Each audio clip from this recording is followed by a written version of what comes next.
Welcome back to the podcast, all about the baby boomer generation. Shaboom. I'm your host, guide, and overall master of ceremonies, Rick K. Jones.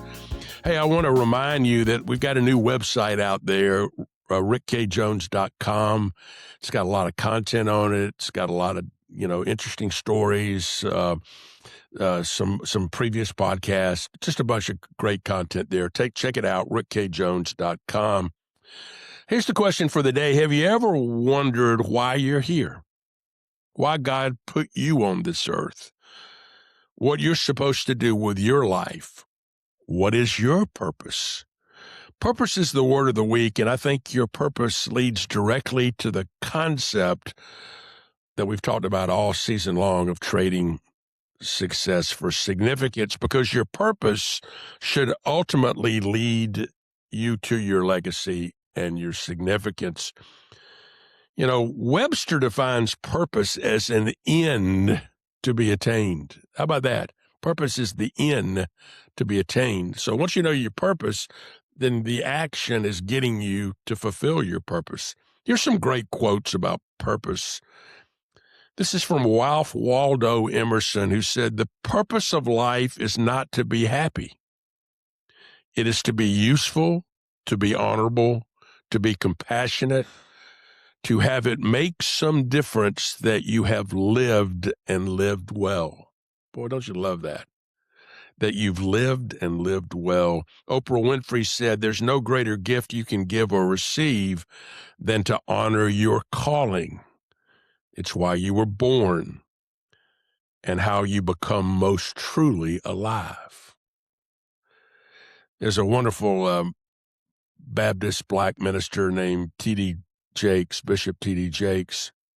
He says, "If you can't figure out your purpose, figure out your passion. For your passion will lead you right into your purpose." I really do believe that too. And finally, Mark Twain says, "The two most important days in life are the day you were born and the day you find out why." How about that? That's pretty good. Well, our generation, we're leading to the fourth quarter of our lives. And so I got to ask you, if you're a baby boomer out there, have you determined your purpose yet?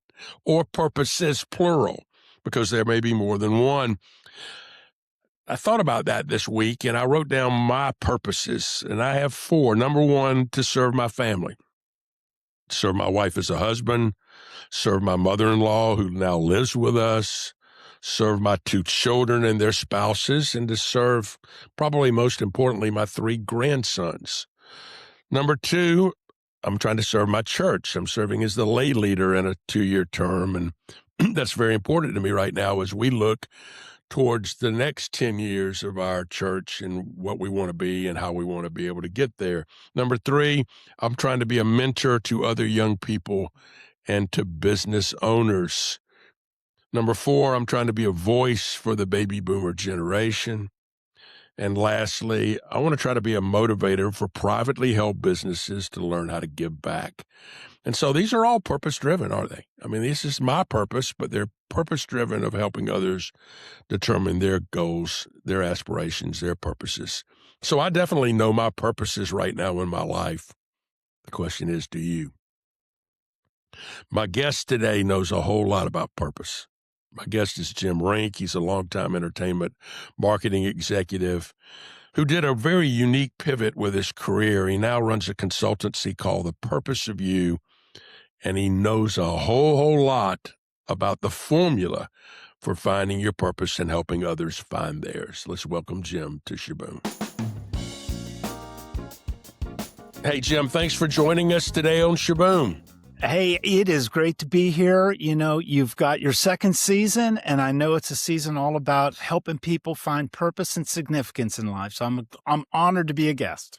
Well, I ask every guest the same first question. Where were you reared, and who were some of the early influencers in your life? Great question. I grew up in Pittsburgh, Pennsylvania in a really great season of time. It was in the late 60s, early 70s when the Pirates and the Steelers just had dominating years, and it just united a community of Pittsburgh together. some of my influencers, I'll basically give you a handful that were really just in Pittsburgh. I would probably say my biggest influencer was my father. Such a great man that just had significance with me as a young man. I grew up in a home. I talk a lot in my teachings about growing up in a family with a disabled brother. My brother had a rare muscular disease called Duchenne muscular dystrophy. So I became a care provider at a very young age to help my father and my mother help care for my older brother who just had a physical disability. And that just was really formative about living a life to help the greater good of another, as well as the greater good of the family, as well as the community, as my parents were a very big part of the Muscular Dystrophy Association and families of Pittsburgh in that season of time. We had a guy on earlier this year, a friend of mine named Brad Todd. Brad is he runs a kind of a polling company, political. He runs political campaigns, primarily conservatives, but he's one of the few conservatives on CNN. But his sister has a Duchenne child, Mhm. and Brad, about Jim, 20 years ago, he got with Philip Fulmer when Philip was Yeah, head coach at Tennessee, sure. and he got Philip to back getting the American Football Coaches Association to adopt Duchenne's Mhm. as their primary cause. And so every year you'll see, like the last weekend in September, coaches wearing armbands that call attention because it's a muscular disease. It's Yeah. only males, as you know, Yep. and so football is and Philip tells the story. You know, the first time you're throwing the ball around to your 3-year-old in the backyard, my little boy gets diagnosed. When your boy puts on pads to play for the first time, my little boy's in a wheelchair. When Mhm. he runs out on the field to play high school football, my little boy is in the bed. And when he finally gets to play college football, my little boy's gone. And Mm. it was a really powerful message. So I know a lot about Duchenne's from having worked with Brad and with the Football Coaches Association. It's a Yeah. tough disease, and I'm hoping in our lifetime with genetic research, they're going to find a cure. Yeah. Yeah. They've made a lot of significant uh, treatments. There's still not a cure, but treatments just to extend the life, and then all of that data just helps increase the science for new treatments. And Yeah, it's a power. I mean, it's a horrible disease. It truly, truly is. And probably the time when I was 14 was the time when my brother started really going from having this muscular disease to it being something that was going to take his life. yeah, And you know, back in the 70s, you know, if you made it out of your teenage years with Duchenne, that was a long life. Now with the treatments, I've got a nephew that has Duchenne who's in his 30s, and it's a different life, but it's they're making great strides. yeah. So who else was a big influence besides your father and You and know, and obviously your brother? and I'm going to say this, and it's going to sound a little odd, but Mr. Rogers, and I'll tell you why. Mr. Rogers, as I was being born in my formative young years of my life, Mr. Rogers was doing all of his television shows out of Pittsburgh, Pennsylvania, Yeah, close yeah, to where I was living. And Mr. Rogers used to come to my preschool and do little stories for us kids and with his puppets. And I just remember him being a very friendly gentleman and just fun to come to my school. And this was even before he had his television show. So as he grew in his television fame, I just became a huge fan of him.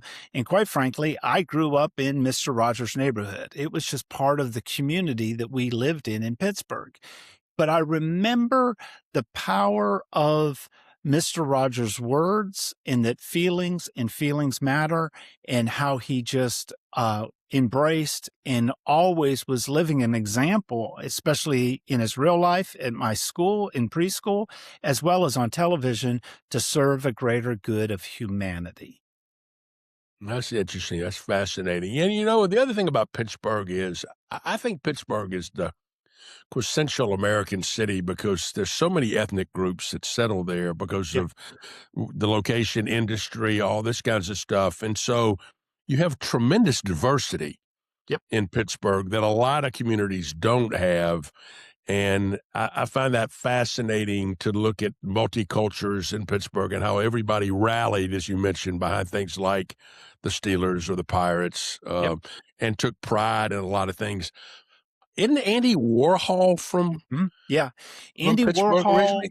was from Pittsburgh. There's a great Andy Warhol museum in Pittsburgh, but it was really a formative place that just defined art as his escape in life. And then moving on to New York was really where he, really became a national brand. He Well, became a national brand. he did. Now you worked in the entertainment business for a long, long time. How did you get there? Tell me that story, how you got connected to that. Yeah, 1982, everything kind of pivoted for me. I was, my first love in the arts was always music, and I was in a lot of bands, guitar player, drummer. But let's face it, it was the era of punk rock. You just need to be loud, know three chords, and have great hair. I had it down. But I was playing with a lot of other musicians that I thought, man, they're really great. And I had a lot of mentors in my life that really strive to like pick your career that you're going to be excellent at, something you're great at. Um, and that really just forced me to say, these guys are great. I'm not as good. I got to figure out what other artistic things that I might be interested in. And honestly, in high school, I began taking a public speech class. Loved that. Thought, well, maybe I'll write speeches and talks or give talks or something that involves public speaking. Took a photography course. Loved photography. Loved the visual arts. And I thought, well, maybe I'll be a photographer. And then 1982, two things happened. One, my little local community got MTV. Two, my local high school built a television studio and began a television production class. I took the class and I fell in love. Took all of my love of the visual arts as well as production, as well as I also had a love of radio and also public speaking, and just became very It was the easy for me. intersection of all of those. All All of of it. your interests came together. Yeah. It did. And then the second semester, the teacher pulled the class together and said, "Hey, okay, so in this semester, you need to produce a weekly television show that will then air on the local cable network." And everybody came in with their ideas of what they wanted to do. And I said, well, Bob's got MTV at his house. What if we took the VCR to Bob's house, recorded the music videos, brought them back to the studio? We could be our own VJs. We could be talking about our favorite music videos, playing music videos, concerts that are coming to Pittsburgh, and make a music show. Everybody loved the idea. The teacher looked at me and said, great, Jim, you're the producer. Wow. And so now you're getting real hands-on credit. I read something the other day where Bill Gates was at a high school in Washington and Seattle that had a mainframe computer. And so he's writing code maybe a decade earlier than anybody else because of that. I would dare say there weren't many schools that had television production studios in the country. So, I mean, that's pioneering stuff. Yeah, and what made it interesting for my career certainly is that it was really the beginning of cable broadcast. So it was like ground zero of just this emerging cable broadcasting, and it really helped give me an entry level to a career in broadcast and cable television production. But it was but it really was great that a high school committed to television early on as as something to study. Well, give me some of the highlights of your entertainment career because we're going to spend time about your pivot, Yeah, but talk about the things you do. I know you worked with Dick Clark. I know you did yeah. on what? Yeah. Yeah, I mean, I've had a great, great career over 30 years producing network television shows, mostly for ABC, CBS, MTV was a big client as well as Lifetime. But all of that work really stemmed from after college, I lived in California a good bit, and then at UCLA. doing my postgraduate work, they really encouraged me to be in an entertainment city. And Nashville in the 90s was just this emerging city, mostly because of Garth Brooks and the success that he, Reba McEntire, Black, Brooks and Dunn were having in the music space. And I realized quickly in my work in and out of Nashville, there weren't a lot of storytellers. And I thought, that's my niche, storytelling. So I moved to Nashville in 94, and that's really what built my business career, mostly in country music or the music that was coming in and out of Nashville. But it really came down to once I moved there, I had a pastor friend of mine recommend a business book to me called Built to Last. And it just talked about Jim visionary Collins. business leaders and how purpose, mission, values, goals all get integrated to visionary companies, businesses like Disney, Nordstrom, Walmart. They all are businesses of purpose. And the big takeaway was that for me was that if you have a business or a life centered on purpose, you become 6 times more profitable than your competition. And the Built to Last book really studied that, as in visionary businesses, their competitors, and what makes them succeed to be visionary businesses. And the odd thing is if you pursue just profits, you're only going to be at a certain level. If you pursue purpose, you actually become more profitable. I remind young people a lot that marketers will fool themselves in thinking that they create societal avalanches. Society creates avalanches. Just smart marketers, smart business people, I say they snowboard them better. You took advantage of this explosion of country music. Again, you mentioned Garth and Clint Black. And I mean, suddenly country music became mainstream after decades of being kind of seen as Southern and rural. Suddenly it's everywhere. And, you know, the explosion of television programs around the country lifestyle and the big events, the CMA Fest, the CMA award shows, all those kinds of things that were happening at that period of time, which was interesting how you took advantage of that. Well, yeah, I've taken advantage of it, and it has helped propel my life and my career as well. And it's been just been a great place. But I'll tell you, just even you mentioning that, the one artist that I did work with that I saw her ability to grab the moment in time that she was launched in would have been 20 years ago in my work with Taylor Swift, because I cast her for this television project that we were doing about an artist in the making. Yeah. And she came out, this would have been 20 years ago, so 2006. And her career skyrocketed because she was able to figure out how to communicate her story and our work that was directly connected to the questions that we were asking her, that was identifying her purpose and how she wanted her audience to feel, as well as her story to be able to communicate on broadcast medium, on radio, and this new technology called social media. So her big connection point with her fans became social media.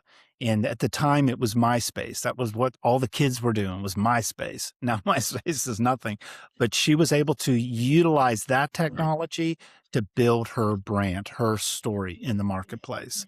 And if you do that wisely as entertainers, or even as individuals in the marketplace, it's how things really can connect at a rapid pace. And that's exactly what Taylor did. She was on a rocket ship. Well, we did an event. I was part of an event called Sound and Speed in Nashville. Yep. It was the intersection of NASCAR and country music, and it raised money for the Country Music Hall of Fame and also for Kyle Petty's Victory Junction Gang Camp, Yep. which is one of the Paul Newman Holden Wall Gang camps. And we had a concert at Bridgestone that Alan Jackson was the headliner, but Taylor opened. I guess she was 13 or 14. I mean, she's a puppy. Yep. And she said to every little girl that was in the audience, and there were a lot of them, I want to meet all of you. Yep. And she would. Set up a table in the concourse and signed autographs till 3 a.m. in the morning. I Yep. mean, and then at that point, my wife turned to me and said, I don't know where she's going, but I'd like to ride along. Yeah. That was her line Yeah. because she knew something was going to happen because she had talent, but she also had commitment and a plan.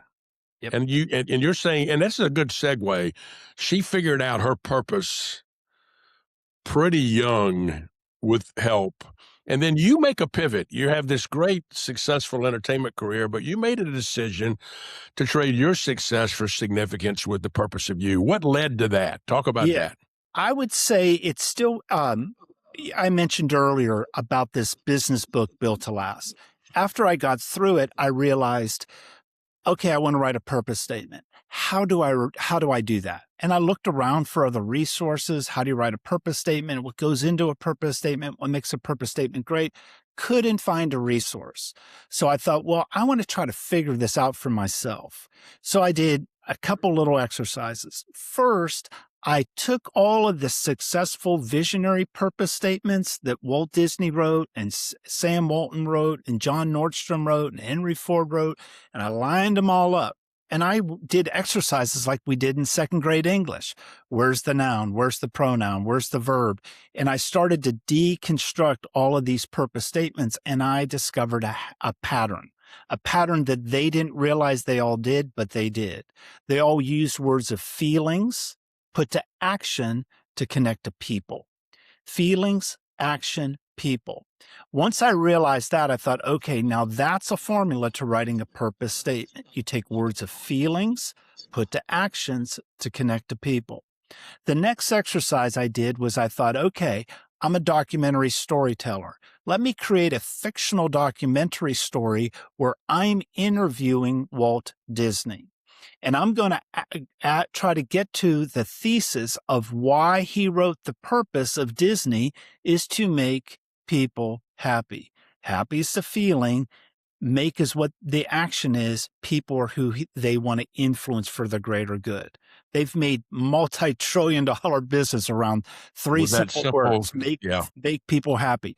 Okay, so in this documentary format, what is Walt Disney's story, purpose story? How did he get to that? Once I had those questions, I realized, oh, I can answer those questions for myself to identify my own purpose story. Then I was able to say, okay, that's a methodology. I can use those same questions with Taylor Swift to help get her story told to me so I can tell it to the audience of the television show.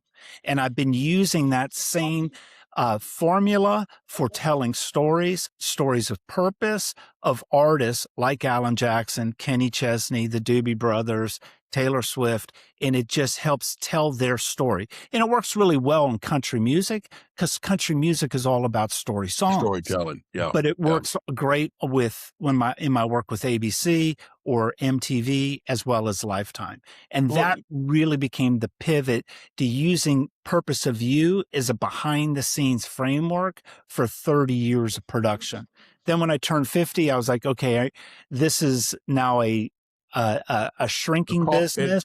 Right. And now you have a calling. And now, so I remember on my 50th birthday, I was out on the coast of California at one of my favorite surf spots in Del Mar. And I thought, well, what do I want to do for the next 20 years? And I thought back and I realized, you know what? I've done everything that I ever thought I would do and more in broadcast and television. I want to help other entrepreneurs, the next generation, as well as the generation that I'm in and older than me, all align their lives with purpose so that we're living a life of purpose and significance on a daily basis. Because once you understand your own purpose story, then you can really personify and live it. And what we really do with our program, A Purpose of You, is we put a growth plan together as daily actions so that you're living your life on purpose with intention and you know it and you're happy in your life. Well, you also early on in life identified that you were going to make a career and a life out of the gifts that you have. I believe God gives us gifts. So many people have not identified their gifts. I used to tell people, I was stupid as a parent. My son would come home with 5 A's and 1 B, and I'd get on to him about the B. Later in life, I realized he could hire the B. He's going to make a living off the A's. I That's mean, good advice. those are his gifts. I Yeah. mean, and so you want to grow gifts and not try to grow weaknesses, because your weaknesses are somebody else's gifts. Yeah. Partner with them, but grow your gifts. So talk a little bit about how that intersects with your purpose. Yeah, I would say it's absolutely true. Here's one of the things that I've learned just even in Purpose of You. I originally thought, okay, well, this would be, Purpose of You to help other people would be self-help books, or it would be, a masterclass. It all works with that. But what works great is when I just interview people. I have clients that I just interview them. I get their story. It all gets recorded. I put it all in a transcript, and then I build it out in a workflow that I've got all on technology as my back end helper to co-pilot to help pull together. Hey, consider this. How does this purpose statement sound for you based on everything that you've experienced in your life, your story? Like you asked me, who are your greater good influencers? One of the favorite questions that we start out with in some of these interview for a purpose story interview is, who loved you to allow you to be the person you are today? We What all a have great people just question. like that. What a great question. I actually learned that question from Mr. Rogers. But if you take it one step further and you begin to realize, okay, like you asked me, who influenced you? I said, my father, Mr. Rogers. Great. What were some of those moments in time? And I could tell you the moment my father came beside me to let me know my brother died. I can tell you the time Mr. Rogers came to my preschool, and if you look at those moments and figure out how did they make you feel, like we make it real simple. Here's a list of 300 feelings. Which one's really identified in those moments? And you identify with the facts as the feelings you love to experience are the same feelings you want to go give others. We're just reproductive beings. And once you can do that, then you're identifying feelings, but the actions to connect to the people you want to influence for the greater good of your life and your legacy, because everybody has a purpose and your purpose will outlive you. You mentioned your brother. I know you also have a special needs child. Did the fact that you were raised in a house, I mean, it's almost like somebody once said, I heard a preacher one time, a great story. A preacher said that the love of his life, his wife, they had left he was getting ready to prepare a sermon on a Saturday. His wife let his 16-year-old daughter drive in Atlanta. She unfortunately had an automobile accident. The wife was killed. The daughter's got the guilt. Yeah. The mama's dead. This is the love of his life that's gone in an instant. He has to preach the next day. And his sermon was so powerful. He said, I always believed God never gave us more than we could handle. He said, I don't believe that today. He said, I think God only gives us what doesn't give us any more than he can handle. Wow. Isn't that the most powerful thing you've ever heard? I mean, and it was really an interesting, because tragedy happens in life. Yeah. Duchenne's happens in life. Autism happens in life. Yeah. Divorce happens in life. Accidents happen in life. Tragedies are everywhere. How do you handle them? And part of navigating life is trying to navigate those big speed bumps in life. But do you think because you were raised in a house that it's almost like God gave you a special needs child because he knew you could handle it? Yeah, yes, I do have a son that has Down syndrome and autism. He's now 20. I would say, you always kind of wonder why God entrusted me with this soul. And when I say autism and Down syndrome, it is a completely different disability than what I was raised with. My brother had a strong intellect, smarter than smart. Drove me crazy at how smart he was, but he had a physical disability, muscular. Mm-hmm. Autism, Down syndrome are intellectual and developmental disabilities. So they really deal with more of the mental side of things. Which is a different disability type. However, it always affects individuals and families and care providers because they have just different needs. I do feel like it's my lifelong uh, childhood to adulthood to fatherhood of being a brother, an uncle, and now a father of individuals with disabilities. I've become a family advocate, especially living in Nashville and in Tennessee, to the Tennessee General Assembly to create new laws and new opportunities for families and individuals with disabilities. So my advocacy work is part of being more than just a father. It's helping congressmen and other leaders in legislation understand these are the challenges, especially autism. Autism isn't going to go away anytime soon. And just in America, I think, between just autism alone, the individuals with intellectual and developmental disabilities, you're dealing with 7 million people. And those increases of services and needs and supports is a big part of why I feel God gave me a child with Down syndrome and autism, just to be an advocate, not just for James, but for the millions of people across the country that just need a voice. Because it's scary once you get deep into it, because there's predators that are attacking individuals with autism, just like your children get, there's predators that you've got to protect from the far. You do also with individuals, even into adulthood, because I truly believe, the Bible teaches that the greatest in the kingdom of heaven are children due to their simple and childlike faith. Individuals with autism and Down syndrome, they will always be simple and childlike in their faith. So they will always be the greatest in the kingdom of heaven, and we need to honor and protect them as such.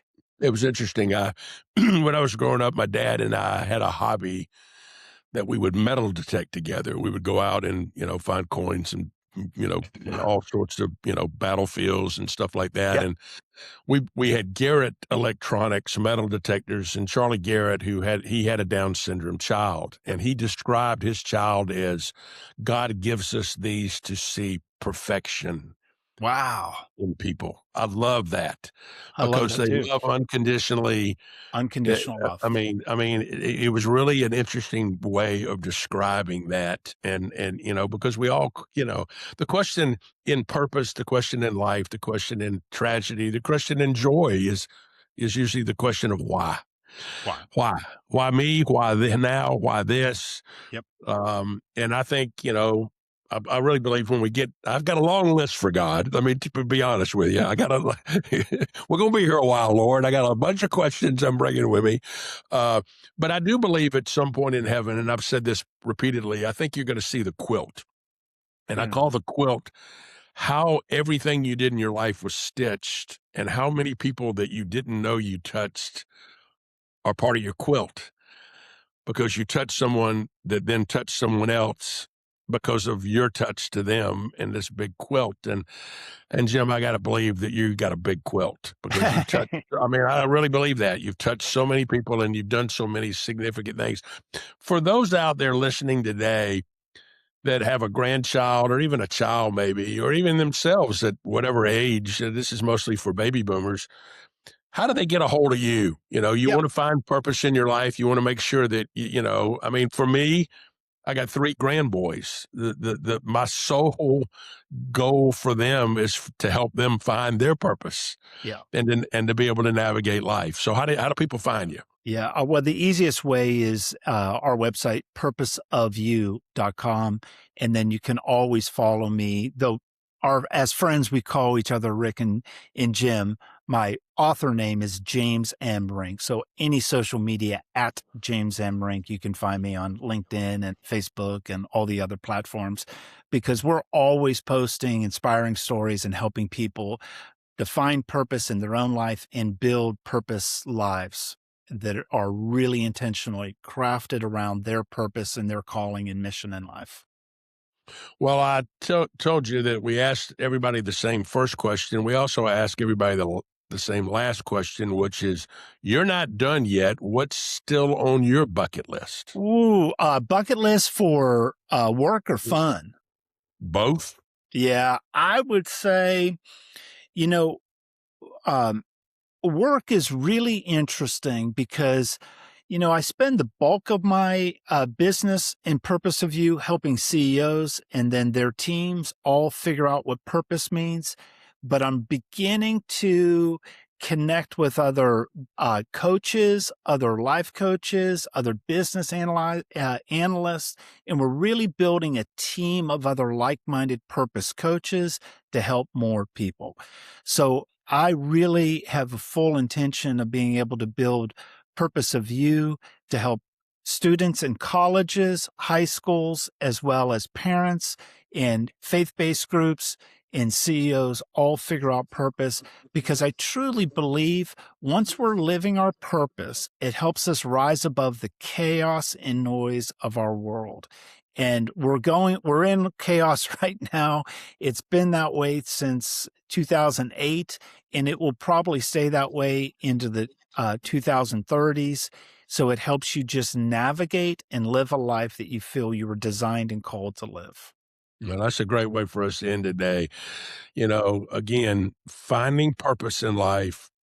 If you don't have a compass, you're going to end up somewhere, but it may not be where you want to go. And your purpose is that compass that says, my life is valuable. I want to go this direction. And you're able to help people do that. So I can't thank you enough for being with us today on Shaboom.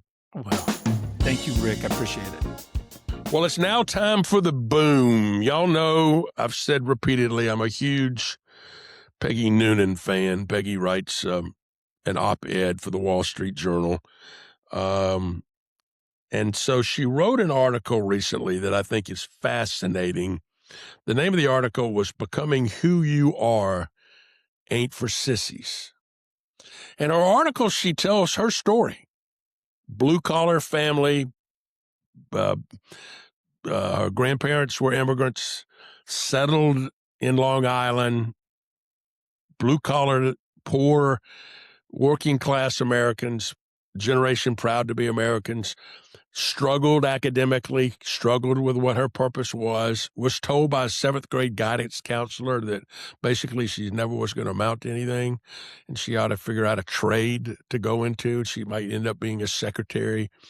But then she went to Miami and spent some time down there, and she met someone, a dancer, that worked for the June Taylor Dancers. The June Taylor Dancers, for all you baby boomers, you may remember the Jackie Gleason show. And he had these dancers on his show every week, the June Taylor Dancers. And she met one while she was a waitress who gave her a big tip, but more importantly, gave her words of advice that you can do anything in your life that you want. Well, Peggy Noonan went on back to school. She became a writer. She became a speechwriter for Ronald Reagan. If you remember the tragedy of the Challenger that blew up and the great speech that Ronald Reagan gave to heal the nation, Peggy Noonan wrote that speech. And she's written some great articles. I want to just read a little bit of for her thing. She kind of closes with saying, I'm saying what you already know. Never count anyone out and don't count yourself out. Don't take the world's appraisal of you and make it your own. Be aware of its appraisal. Maybe the world has reasons for its reservations. Maybe you should work on them. And maybe the world isn't given more than a cursory look. Maybe it's hardly looking at all. Even if it is, its estimation will likely lack a warmth of imagination. You may have to bring your own. And after the warmth, the work, becoming who you are, well, it ain't for sissies. Yeah, life is hard. In hearing Jim's story, it's not all been peaches and cream. It's not all been rosy. There have been, tragedies along the way. I remember years ago there was a wonderful mini-series. Remember the old mini-series that we had so many of them? ABC had the movie of the week, or there was one called The Last Convertible about the World War II generation, and I don't remember a lot other than it was a very entertaining story of four friends and their lives. But the lead character had one of the great lines ever. He said, remember, life really does turn out to be fair. It breaks everybody's heart. Ain't that true? But What do you do with it? What's your purpose? Where are you going? The great Mac McAnally, who played in Jimmy Buffett's band, he wrote a song that Jimmy recorded, and he recorded called "Back Where I Come From." You know, where'd you come from, and how did that lead you to where you are today? There's a wonderful movie. Paltrow did a movie a few years ago called Sliding Doors. It's a cool story. It's a story of two parallel lives, her lives in two parallels based on one thing. Did she catch the door to get on the tube train in London, or did she miss it? One door, one moment, two lives. Think about the sliding doors of your lives. Think about the forks in the road that you took. Peggy Noonan took a lot of forks in the road, and that's today's boom. It's now time to take a trip down memory lane. We had the great Sylvia Allen on earlier. My son was graduating from high school in 2007, and I was trying to figure out what's the best graduation gift I could give to a senior on his way off to college. And I decided it wasn't a bicycle, it wasn't a car, it wasn't a set of luggage. I was going to give him a trip. And so he and his best friend, a guy named David White, on a mission trip with Sylvia Allen to Uganda, to the orphanage. And it was a great experience. One of the things, another individual on the trip was a big basketball fan.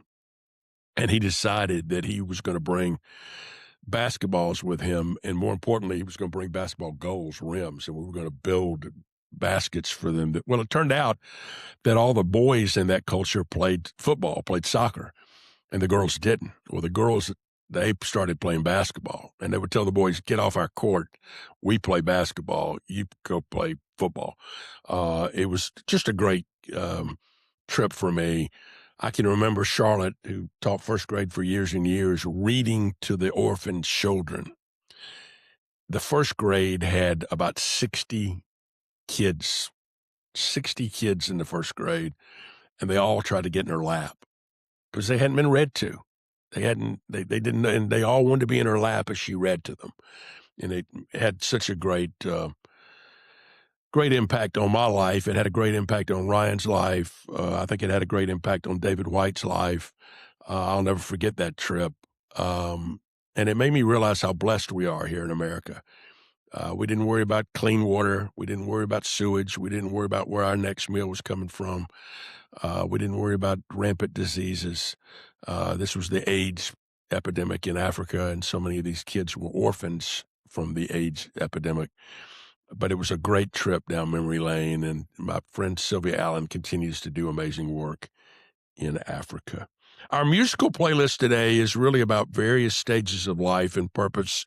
The song of the week is really fun. It's the song I Hope You Dance by Leanne Womack. You know, I hope you do dance. I hope you dance. Tell you a great story. We were living in Texas at the time. Ryan was in the third grade, and he had a friend whose parents were going through tough times and heading toward divorce. And this is how my third grader described what was going on.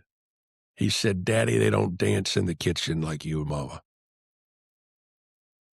Pretty neat, huh? Are you dancing in the kitchen? If you're not, you need to start. Some other songs on our playlist: Kansas is Dust in the Wind. Wonderful song by Travis Tritt called It's a Great Day to Be Alive. In My Life by the Beatles. And finally, The Man in the Mirror by Michael Jackson. It's time to get back on the road with Rick. You know, I love a restaurant that knows what they are, knows exactly what they are and what they're supposed to be. And there's a longtime restaurant called Kincaid's in Burlingame, California. Burlingame is a little suburb of San Francisco that literally sits on the bay. It sits on Half Moon Bay, and it sits in a place that you sit in the restaurant and you watch all of the planes land at San Francisco International Airport. They all come in the same way, across the water, and they land. This restaurant is one of the great restaurants in America. Kincaid's Fish, Chops, and Steaks.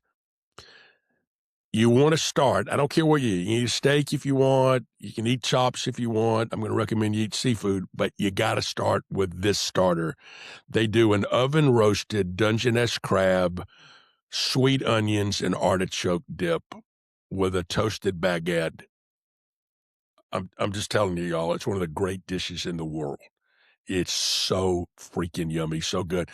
And then, if you like seafood like me, you got to get one of the fresh fish of the day, something they caught the day before, and get it grilled, and then get it with a variety of sausage that they have. And they have really good key lime pie, which is kind of unusual, being as far away from the Keys as they are in San Francisco. But it's real key lime pie made with the real key limes. But you got to get the roasted crab artichoke dip at Kincaid's on the Bay on the road with Rick. It's now time for the last word. Pablo Picasso. This is what he said. The meaning of life is to find your gifts. The purpose of life is to give it away. Pretty strong words. I hope each of you out there listening knows and appreciates your gifts and knows your purpose in life. And we'll see you again back here next week on